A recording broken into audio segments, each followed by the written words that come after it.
Hello, fellow YouTubers and Diablo fan enthusiasts. Lodwin here, bringing you my very first ever video of a D3 Crusader tutorial / guide. Now, I wanted to make this because I have been putting out quite a few videos on the Crusader. I have 2 up as of right now. I'll be putting a 3rd up once I reach Greater Rift 90. Right now I'm sitting at 85. I just completed it last night. My goal was to be 100 by Saturday, so we're going to shoot for that for Saturday. But anyhow, I will get right into the tutorial. Now, if you're just starting off as a Crusader, it will be kind of difficult to be able to get your gear and get your pieces. I do recommend that you do try and find a 4-man multiplayer group, get a buddy, get some friends around, have them run you through some of this stuff so you can kind of push up to at least get a couple of the pieces of the gear. First off, I'd like to go over the build. There's a couple of different variations to it. The first variation is the one you see on screen right now with /guard on your left mouse click, iron skin, steel skin on your right mouse click, condemn with vacuum, that's on your 1, provoke with too scared to run on 2, laws of valor, unstoppable force on 3, and Akarat's champion, Prophet on 4. You can switch those around if you feel more comfortable with the little format there. I did a little bit of switching around. I actually had condemn vacuum on my right mouse click, and it actually worked out a little bit better when I switched over to the number 1 key. That way I had all 4 of my main keys I use primarily on 1, 2, 3, 4 right in a row. For passive skills, you go with Heavenly Strength. Obviously for the sword and or the mace, depending on which one you can get. I got lucky and ended up getting the Blade of Prophecy as a ancient item, so I ended up using that instead of the mace, which is I gotta check to make sure, that is the Furnace. That is the only one that we use because we need the extra damage on the elites as a Crusader condemn build. It's just not enough damage. Now the variations for this build, you can take /out and then use Justice for Sword of Justice if you feel that you need more mitigation rather than an extra speed boost. If you feel you have enough mitigation to reliably tank the Greater Rift that you're doing, then going with Sword of Justice would be a better fit, because then you can move into the speed bonus and get through the rift a lot faster. Or if you have to jump from pylon to pylon to get certain abilities, it helps you move through the content a little bit faster.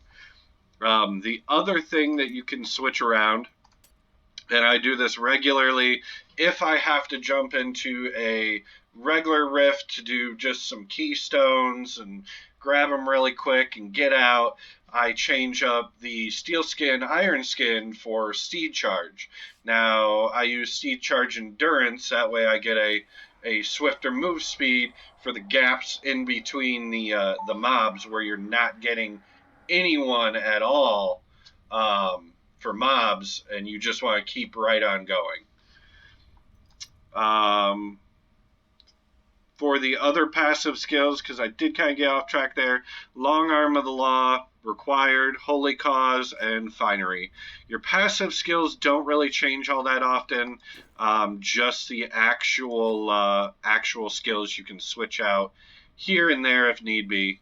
For the gear, I did end up finally getting all the pieces. They are not ancient, but they do work for what I need. Don't forget that cooldown reduction is huge in this build. You have to have cooldown reduction on quite a few pieces to be able to make this build work. And even I have a little bit of trouble because if I lose Akarat's Champion, it's like an almost insta-kill when you get up into the 90s and the 100 greater rifts. So when you're looking at it, you always want to maintain that that high-end cooldown reduction. So like my shoulders, I made sure I got the reduces cooldown reduction, and then in turn got increases condemned damage on top of it also.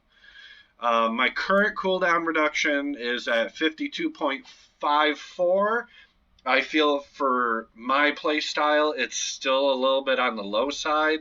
I would probably dare say I want to hit about 55, maybe even 60, just so I can lower that Akarat's Champion down to where I don't have to worry about going, oh dear God, I'm going to die, because I'm going to get hit once while that's down, and it's over with. So, if it happens, it happens. I try not to let it happen too much, but there has been quite a few times it did take me quite a few tries to get through the rift, only because once Akarat's Champion fell down, you're instantly dead.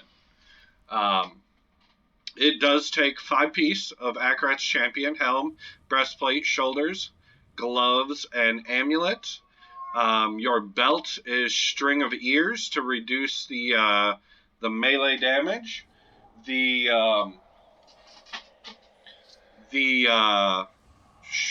bracers are the strong arm bracers. For the knockback, suffer 24% increased damage. Restraint and focus, obviously a must for the extra damage. Akan's pants, and then obviously either Blade of Prophecy or your the Furnace as the mace, depending on whichever one you can get ancient first. Illusionary boots, also a must. I didn't use them for so long and always used the Akarat's Champion boots. And then I started pushing up into 85, going on 90, and I realized why the illusionary boots are so good. You get stopped by so many enemies because you get into this little corridor kind of area, and then there's a bunch of mobs there, and you can't move past that point. Then you get stopped, and your condemned stops, and everything else. So you kind of want to keep that moving along the best you can, and keep it from stopping, and just keep yourself moving throughout the whole rift. Frighter's Wrath for the condemn has no cooldown and the extra damage. And yeah, that's the current meta build for this. Just really make sure that you have the adequate amount of cooldown. I can't stress that enough. That's hence the reason why I have a diamond in the helm. And then down here with the Kieranized Cube, I also have the Leoric's Crown, which also increases my cooldown reduction by quite a bit. And depending on if you're doing rifts with friends or you're doing rifts by yourself, you'll want to change out Unity for something that may give you more of a damage boost or more survivability, depending on how far you're going with the rift. Currently, I use Unity. I mostly do solo rifts. On occasion, I might do a multiplayer rift, so I might switch it out. Otherwise, I currently kind of keep it with that Unity, mostly for the solo rifts. Anyhow, that is the current build. If you have any questions, you can PM me or comment on this video.